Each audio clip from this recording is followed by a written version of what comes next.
I'm wondering if I'm feeling a genuine sense of empathy. It's not something that I feel very often.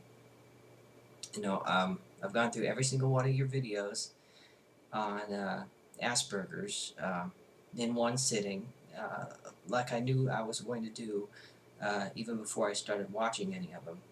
And I put together a little list of common traits you mentioned. And there may be a little confirmation bias involved to feel some personal sense of vindication, but maybe not. Anyway, bear with me. I like to read through the list. One thing you mentioned was sensory difficulty. A couple of specific things I can think of.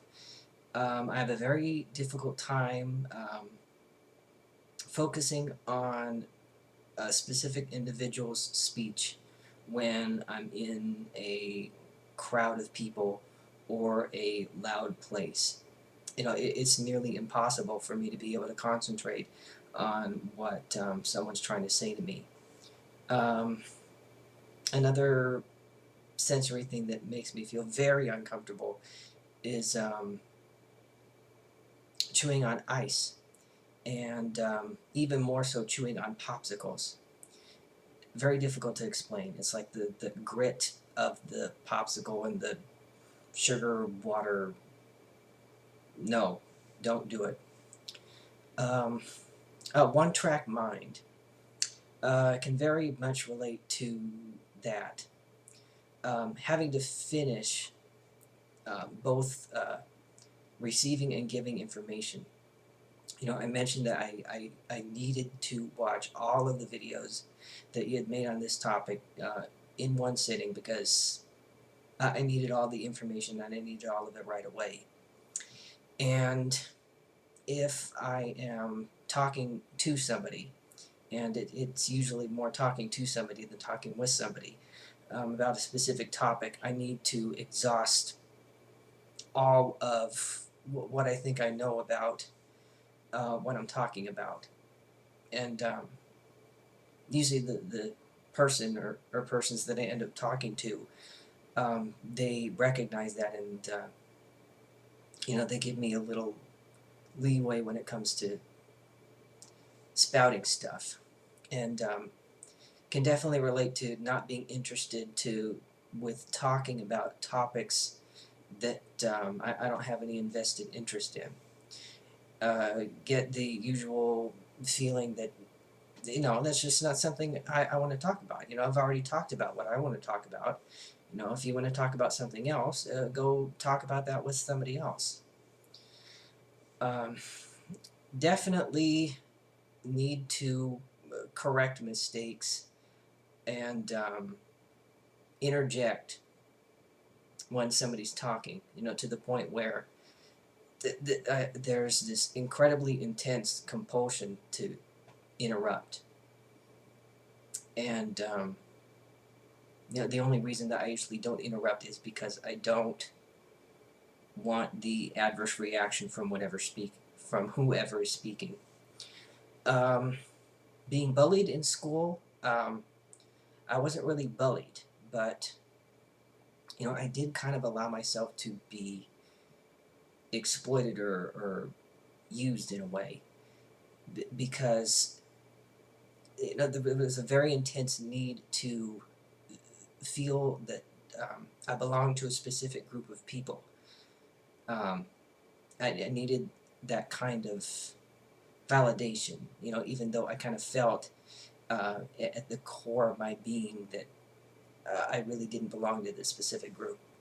And yeah, I would definitely say that led to depressive, anxious social difficulties. Definitely so. And also can very much relate to special interests. Can very easily trace, very specific things, back to my childhood.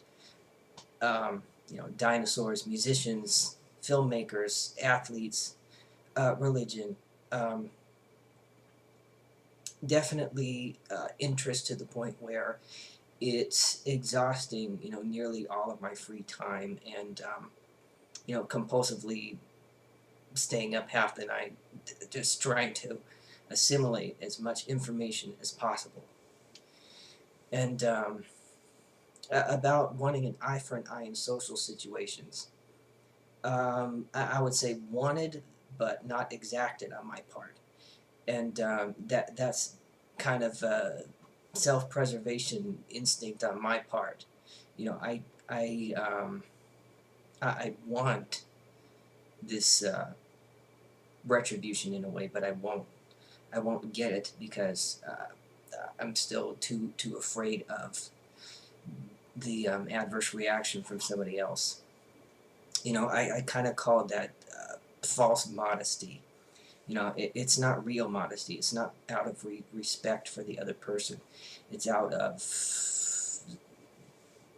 not wanting to deal with the consequences of acting the way that I really want to act.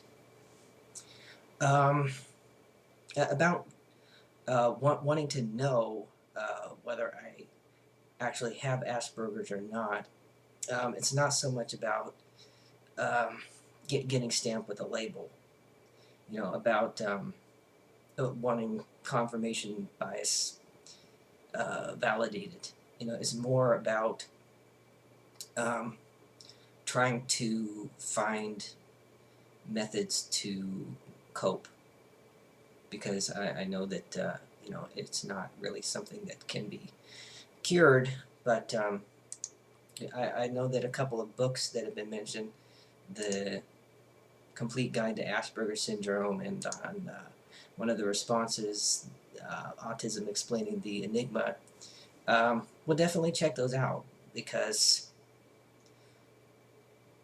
I don't know, I don't want to look at it as being some kind of lab case. More looking for kind of practical things to adapt, I guess.